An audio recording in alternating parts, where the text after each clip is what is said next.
Welcome back to the show. Okay, so every month I'm making it a point to highlight great people doing wonderful things, and I'm calling it Community Connection Champion. And this month's champion is a woman who is on a mission to change lives by helping other women discover the power in their story.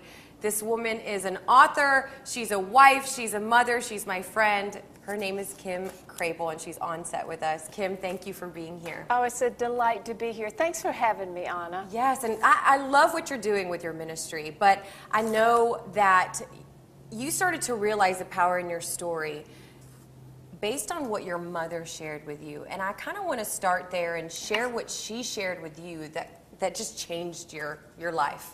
Absolutely. Well, a little of the story of Mother, she became like so many of us can do. You know, she felt hurt and pain in her life, and she wasn't really sure what to do with that, so she just put on the mask and just began living life. And, you know, sometimes when we don't know what we're called to do, then we try to do everything that everyone expects us to do. When we don't know who we are, we try to become whomever everyone expects us to be.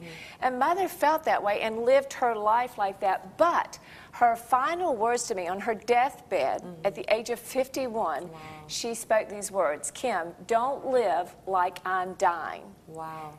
Very profound, still affect my life every day. But what I learned from that was Mother was saying to me was, find your purpose, don't let anything stop you, and live each day with passion, fulfilling that purpose. Well, and I know that sometimes, you know, people that are watching may say that's so hard to do because we're met with so many different challenges. And I like what you started with your ministry because it's kind of simple when we think about it, take a step back and think about it. But you started something called Coffee, and explain what that is and what that does for women. And you're so right. So many times when we think purpose, it seems so overwhelming we can run, and I like to break that down.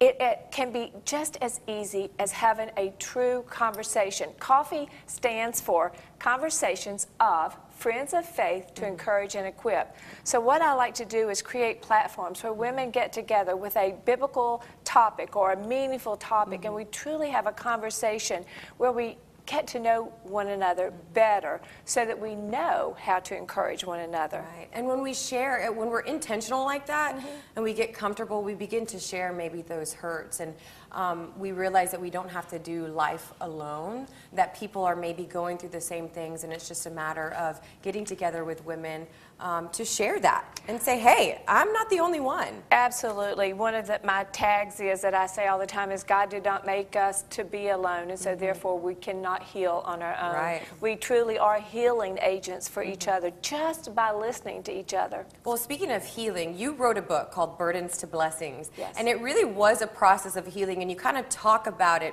in that book. And I want to share that with people because if you haven't got your hands on it, you can. They're available on Amazon and rosesandrainbows.org. Just throw that in there, right? There you go. But tell me about it and why you decided to share it. Well, Burdens of Blessings it's my path. It's the biblical path that God took me on, and I'm still on with healing.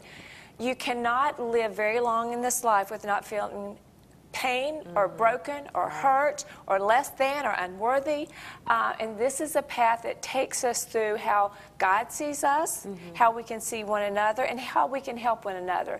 It helps us to acknowledge our pain, to really accept God's healing, but then it takes it a step farther on, as you well know. Once we begin to feel that healing, then we become an agent of hope to all those around us if we're willing to share. Well, and really it's about allowing our struggles to become our strength so that we help others go through what maybe we went through. And therein lies our purpose.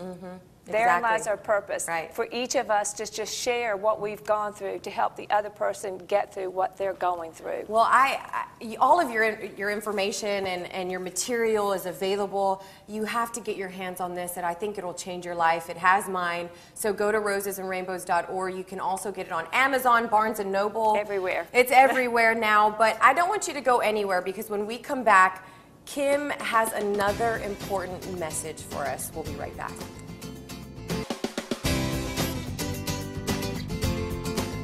Welcome back to the show. Joining me once again is Kim Crabill. She's my Community Connection Champion for this month, and this woman is on a mission to change lives and to help other women discover the power in their story and their purpose. And typically every show, I end the show with a message.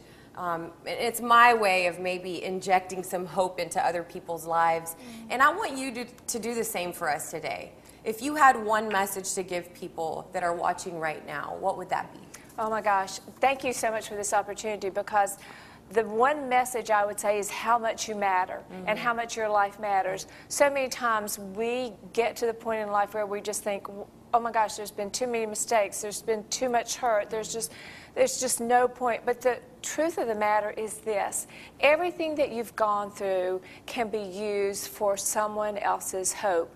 God takes every bit of our pain, and if we allow Him to, He will purpose it.